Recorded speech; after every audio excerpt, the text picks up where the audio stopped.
So hello everyone, it's part 5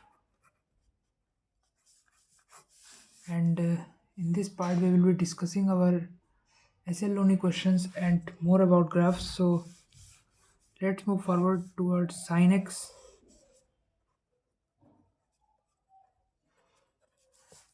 ये कुछ ऐसा दिखता है.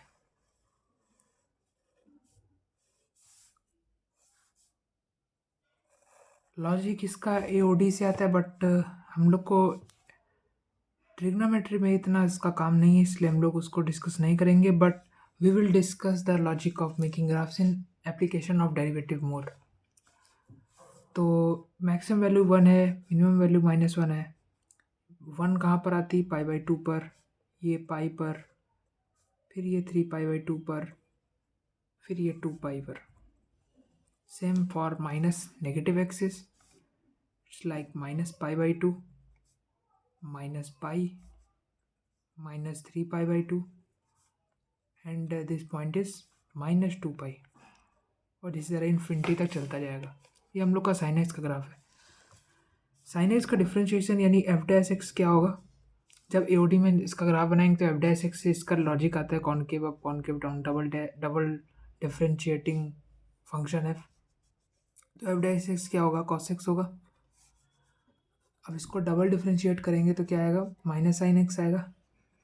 बस इतना अभी के लिए इतना जानना जरूरी. फिर उसके आगे का लॉजिक हम लोग AOD में डिस्कस करेंगे फिर से. दूसरा ग्राफ ट्रिग्नोमेट्री में एक और आता है cos x का. बेसिक से इसलिए फटाफट इनको निपटाते हैं, फिर उसके बाद क्वेश्चन पे चलते हैं. cos x का ग्राफ कैसा होता है? It's something like this. The shape of sine x और cos x सेम ही होता है बट जो शिफ्ट हो जाता है थोड़ा सा cos में. ये मैक्सिमम वैल्यू 1, मिनिमम वैल्यू -1. 0 कहाँ पे हुआ है? π/2 पर. -1 कहाँ पे हुआ? पाई पर. फिर 0 3π/2 पर. फिर 1 2π पर. फिर इस तरह चलता जाएगा. ये 5π/2 हो जाएगा. और सेम फॉर नेगेटिव एक्सिस. एक बार और दिखा देते हैं. -π/2, ये -π और फिर इसी तरह चलता जाएगा. तो ये cos x का हो गया. अब आते हैं tan x का ग्राफ कैसे बनता है. अगर कोई पूछ ले तो tan x का याद रखना है, क्योंकि tan x लोगों को याद नहीं होता है, तो बी एक्सेप्शनल. तो tan x का ग्राफ कैसे बनेगा ध्यान देना थोड़ा. tan x का ग्राफ जो है वो कुछ इस शेप का बनता है. π/2 पर इसका वैल्यू इन्फिनिटी है, इसलिए ये टच नहीं करेगा. ये लाइन इसके बगल से निकल जाएगा, ठीक है ना. -π/2 पर माइनस इन्फिनिटी, तो ये पॉइंट -π/2. ठीक है, होप सो समझ में आ गया होगा. ये पॉइंट 0 है. फिर इसका इंटरवल जो होता है पाई होता है. तो दूसरा शेप जो है कब रिअकर करेगा? π/2 से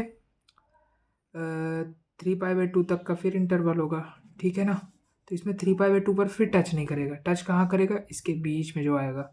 इसके बीच में क्या आएगा? पाई आएगा, तो पाई पर टच करेगा. याद करना है, वैसे याद करोगे तो ज़्यादा सवाल फटाफट होगा. फिर उसके बाद -π/2 से कहाँ तक पीछे? ये भी -π पर टच करेगा. ये पॉइंट -3π/2. ठीक है, -π/2 पर पॉजिटिव इन्फिनिटी और -3π/2 पर नेगेटिव इन्फिनिटी. ये हम लोग का tan x का ग्राफ हो गया. अब चलते हैं cot x के ग्राफ की तरफ. f(x) = cot x. tan, cot, sec, cosec, ये सब तो और ध्यान रखने लायक, क्योंकि ये लोगों को याद नहीं होता है. साइन कॉस तो सबको याद होता है.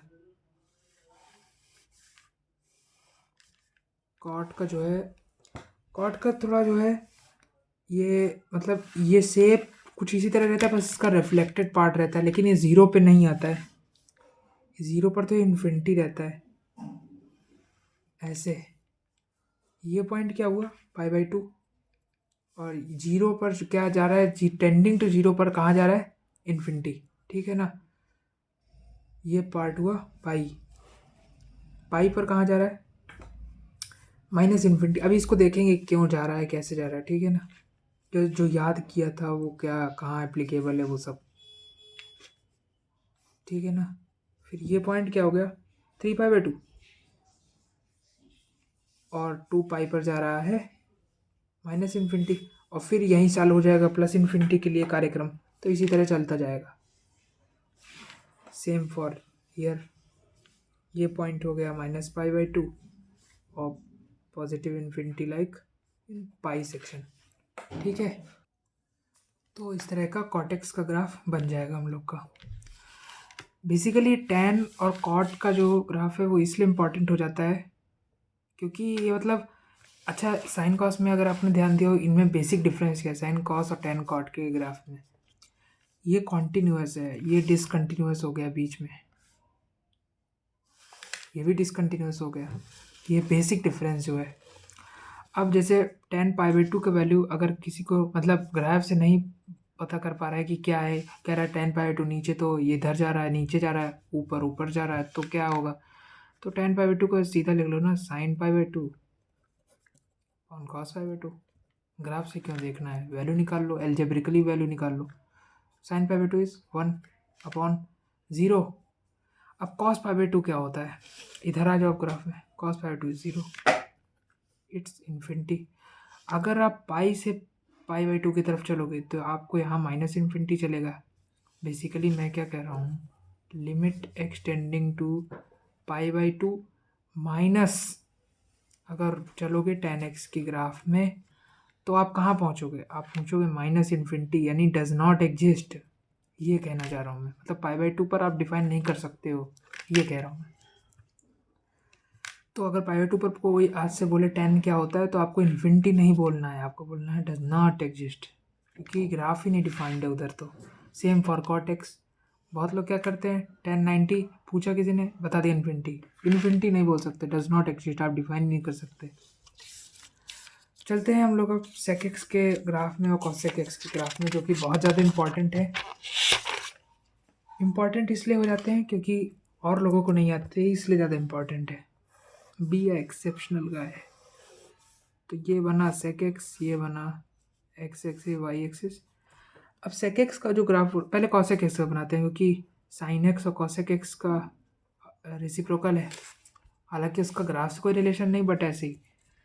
तो cosec x का एक ऊपर u बनाना है, इसका याद कर लो तो ज़्यादा अच्छा है। मैं ये वाला वैल्यू 1 होगा, ये वाला वैल्यू π/2, ये वाला वैल्यू पाई, फिर उसके बाद यहाँ से नीचे आ जाएगा पाई वाले से, यहाँ से बनाते हैं। फिर ये वैल्यू 3π/2, सॉरी ये तो 2 पाई हो गया ना, बीच वाला 3π/2। पीरियड को भी तो ध्यान में रखना है। ये 2 पाई हो गया। अब फिर इसके बाद यहाँ फिर ऊपर बन जाएगा, समझ गए ना। यहाँ पर जगह नहीं इसलिए नहीं बनाया, 2 पाई से बीच वाला पॉइंट आएगा 5π/2। ठीक है, 2 पाई से बेसिकली बना देता हूँ मैं डॉटेड। ये 2 पाई, ये वाला जो पॉइंट होगा वो आएगा 3 पाई, और ये वाला पॉइंट जो होगा, जो ये वाला है पॉइंट, ये क्या होगा 5π/2। इसी तरह नेगेटिव एक्स एक्सिस में एक ऊपर बाउल है तो अब एक नीचे वाला आना है, तो नीचे वाला बाउल कैसे आएगा, ऐसे। ठीक है ना। अच्छा ये वैल्यू मैंने नहीं लिखी, ये वैल्यू लिख देता हूँ। ये वैल्यू -1, जैसे ऊपर +1 है वैसे -1 है। ये क्या हुआ -π/2। अब इसी तरह चलता जाएगा। ये cosec x का ग्राफ है, इसको ध्यान रखना है, मोस्ट इम्पॉर्टेंट ग्राफ है।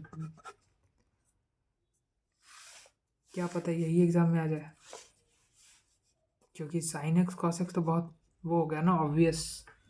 अब आते हैं sec x के ग्राफ में। sec x के ग्राफ में कुछ एक्सेप्शनल नहीं है, cosec x के ग्राफ को शिफ्ट कर दिया है।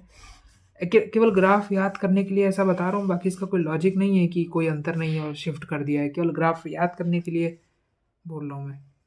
ये अपर बाउल ऐसे, अब लोअर बाउल आएगा वो नीचे की तरफ होगा। फिर अब अपर बाउल, अल्टरनेट अपर लोअर बनाना है, ये अपर ये लोअर। वैल्यू थोड़ा ध्यान से रखना, ये वैल्यू आएगा -1, ये वैल्यू आएगा +1, ये वैल्यू जो होगा ये होगा -π/2।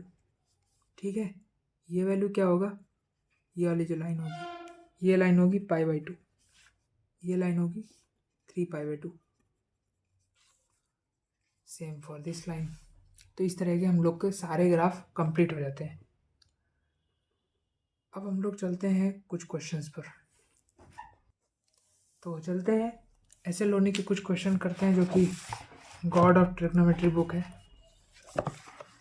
तो सारे क्वेश्चन तो नहीं कर पाएंगे हम लोग सेशन में, बट सारे इंपॉर्टेंट क्वेश्चन सारे कर लेंगे। तो सबसे पहले तीसरा क्वेश्चन करते हैं। आप लोग वीडियो पॉज करके पहले सोल्यूशन ट्राई करो, otherwise it's no matter what you are solving. If you are not solving after pausing the video then doesn't matter.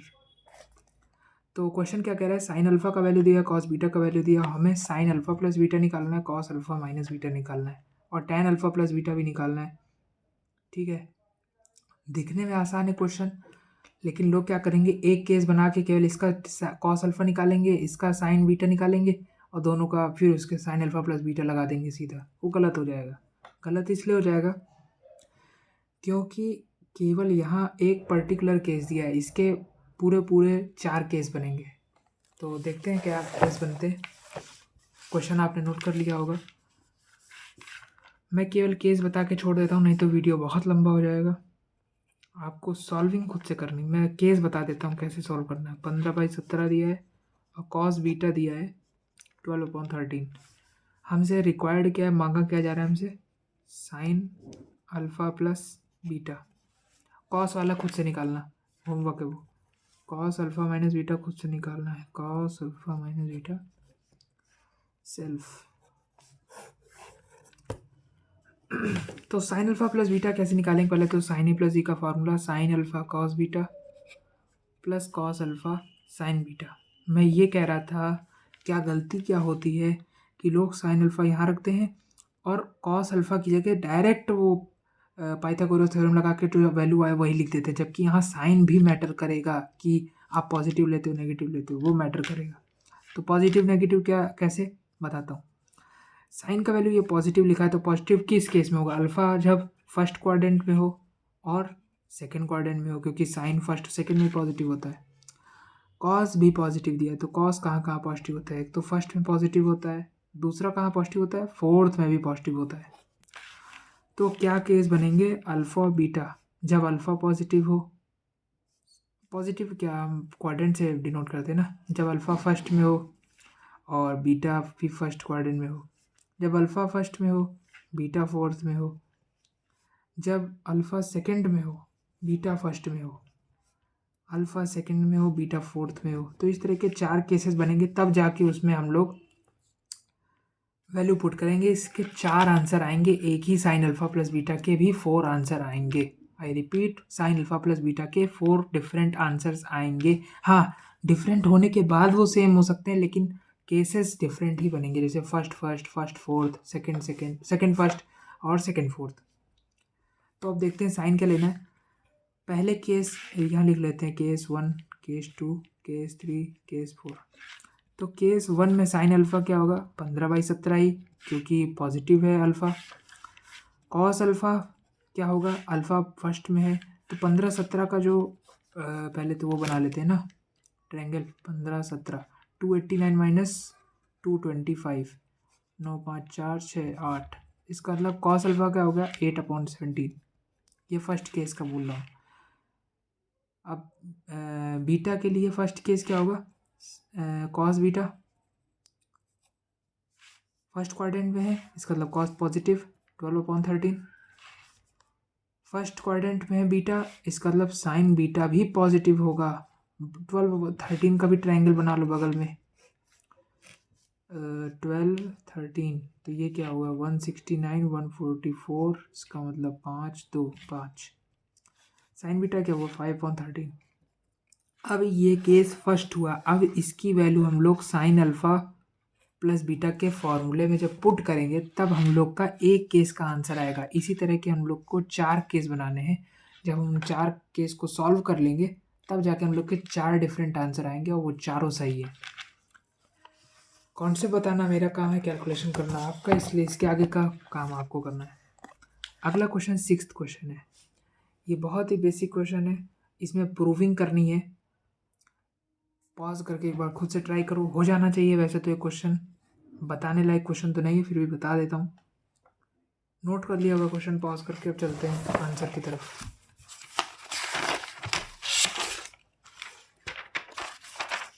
Wait a second. So what question is saying, sine a minus b upon cos a cos b plus sine b minus c upon cos b cos c plus sine c minus a upon cos c cos a is equal to 0। अब जिसने मेरे पिछले वाले lecture देखे हैं उसको तो खट से दिखाई दे गया होगा कि यार फॉर्मूला, एक तो पहले लेक्चर में ही क्लियर हो गया था कि यार ये साइन ए कॉस बी उधर, फिर कॉस ए साइन बी इधर, माइनस बीच में साइन बी कॉस सी, फिर कॉस सी साइन बी।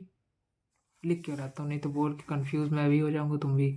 तो sine A cos B minus cos A sine B, ठीक है, अपॉन में क्या cos A cos B plus sine B minus C, sine B cos C minus cos B sine C upon cos B cos C plus sine C minus A sine C cos A minus cos C sine A. LHS हम लोग simplify कर रहे हैं, cos C cos ए। तो अब करना क्या है, न्यूमरेटर को स्प्लिट कर दो, इसका पेट फाड़ दो। तो क्या होगा, कॉस पहले वाले को तो मैं क्या को बताया, लिख के बताना चाहिए कि नहीं बताना चाहिए, वैसे IIT से ही तो नहीं बताना चाहिए। तो कॉस बी से कॉस बी कट जाएगा, इस वाले पार्ट का मैं कह रहा हूँ, न्यूमरेटर का हाफ वाला पार्ट, माइनस के लेफ्ट वाले पार्ट की बात करूँ तो कॉस बी से कॉस बी कटा, sine A upon cos A is tan A, बीच में माइनस है। फिर इसको स्प्लिट करेंगे इसको, तो कॉस ए से कॉस के कट गया, sine B upon cos B is tan B plus, अब इसको स्प्लिट करेंगे तो sine B upon cos C upon cos B cos C से कॉस बी कटा plus tan B minus cos B से कॉस सी कटा, sine C upon cos C tan C minus tan C plus, अब ये वाले को split कर देंगे तो sine C cos A upon cos C cos ए, तो कॉस ए से कॉस से कट गया, sine C upon cos C will be tan C minus cos C से कॉस सी कटा, sine A upon cos A will be tan A. अब ये minus plus का टर्म बचा दो, माइनस टैन ए से plus tan A, minus tan B से plus tan B, minus tan C से plus tan C, it is coming 0, hence proved. बहुत ही 10th क्लास का क्वेश्चन था, फिर भी बेसिक्स स्ट्रॉन्ग करने के लिए मैंने करा दिया क्वेश्चन। आगे जाके ऐसी ज़रूरत आपको नहीं पड़नी चाहिए कि क्वेश्चन आपसे ना हो। अगला question is 7th number question. क्या कह रहा है, sine 105 degree plus cos 105 degree, cos 45 होता है, प्रूफ करना है। तो चलिए प्रूफ करते हैं। Plus 105 degree is equal to cos 45, तो LHS ले लेते हैं। अब 105 को हम लोग ऐसा क्या लिख दें कि यार उसकी वैल्यू पता चल जाए। 105 को क्या लिख सकते हैं, 90 प्लस 45, या फिर 90 प्लस 45 तो 135 हो जाएगा। तो 90 प्लस क्या करें तो 105 आ जाए, तो 15 कर सकते हैं, तो 105 आ जाएगा। तो 90 प्लस 15 प्लस कॉस 90 प्लस 15, सही है। अब ये बेसिकली π/2 है, तो sine π/2 plus theta is basically cos theta, इसका मतलब कॉस 15 हो गया। Cos π/2 plus theta is minus sine theta, ठीक है, तो माइनस साइन 15 हो गया। अब अब यहाँ गाड़ी फंस गई, लेकिन उनकी गाड़ी निकल जाएगी जिन्होंने पिछला लेक्चर देख रखा है, क्योंकि पिछले लेक्चर में हमने साइन 15 का वैल्यू √3 माइनस 1/2 हमने बता रखा है। कॉस 15 का वैल्यू हमने √3 प्लस 1/2 बता रखा है। तो √3 प्लस 1/2 माइनस √3 माइनस 1/2 होगा कि नहीं होगा, ठीक है। √3 से √3 कट गया, 1 प्लस 1 बेसिकली 2/2, इट्स कमिंग 1/2। और हमें प्रूफ क्या करना था, ये चीज़ कॉस 45 के बराबर होगी, और 1/2 आ गया। 1/2 किसकी वैल्यू होती है, कॉस 45 की वैल्यू होती, हेंस प्रूफ्ड। ये भी आसान क्वेश्चन था। सही। तो चलते हैं एक और आसान क्वेश्चन की तरफ, उसके बाद इस सेशन को वाइंड अप करेंगे। तो अब देखता हूँ ऐसे लोनी से और कौन से क्वेश्चन है जो कराए जा सकते हैं। एक क्वेश्चन ये 10th क्वेश्चन है जो कि आसान है बट इम्पॉर्टेंट है। तो क्वेश्चन क्या कह रहा है? क्वेश्चन कह रहा है cos a plus B plus sine A minus B. तो एक मेथड तो है कि यार इसको डायरेक्ट खोल दो कि cos a cos b minus sine A sine B, और इसका sine A cos b minus cos A sine B. ठीक है ना, एक मेथड तो वो हो गया। दूसरा मेथड ये हो सकता है कि आप इसको cos c plus cos d के फॉर्म में बदलो, फिर उसके बाद सॉल्व करो। दोनों मेथड से ट्राई करना, नहीं होता तो अगले सेशन में इसको डिस्कस कर दूंगा। पहले मेथड तो सबसे हो जाएगा कि यार सिंपली खोल दो केवल cos A cos b minus sine A sine B, और साइन ए माइनस बी को sign A cos b minus cos A sine B. Method 2 से अगर आपसे नहीं होता तो मैं अगले सेशन में डिस्कस करता हूँ। और इस क्वेश्चन में और क्या डिस्कस कर सकते हैं? 105 डिग्री 75 भी अब बन जाएगा 45 और 30 से, और भाई इससे ये तो बन जाएगा ना। 8 नंबर क्वेश्चन आपसे, साइन 75 कैसे निकालोगे? 45 प्लस 30 से। 15 कैसे निकालोगे? 45 माइनस 30 से। 105 हमने निकालना बता ही दिया अभी, साइन 105 वाला। 90 प्लस 15 से, और 15 का वैल्यू पता है, cos 15 इज, cos 15 तो अब याद ही कर लो भाई। cos 15 इज √3 प्लस 1 अपॉन 2√2, और साइन 15 इज √3 माइनस 1 अपॉन 2√2। इनको तो याद ही कर लो। अच्छा, 10 15 भी यहाँ से निकाल सकते हैं फिर तो ऑब्वियस। तो इसका मतलब निकाल सकते हैं। क्या होता है? निकाल लो √3 माइनस 1 अपॉन √3 प्लस 1। ठीक है ना भाई, साइन 15 अपॉन कॉस 15 किया और कुछ नहीं किया है। तो अब इसको रेशलाइज कर दो तो √3 माइनस 1 का होल स्क्वायर, इसका मतलब 3 प्लस 1 माइनस 2√3। सही। अपॉन में क्या आ जाएगा?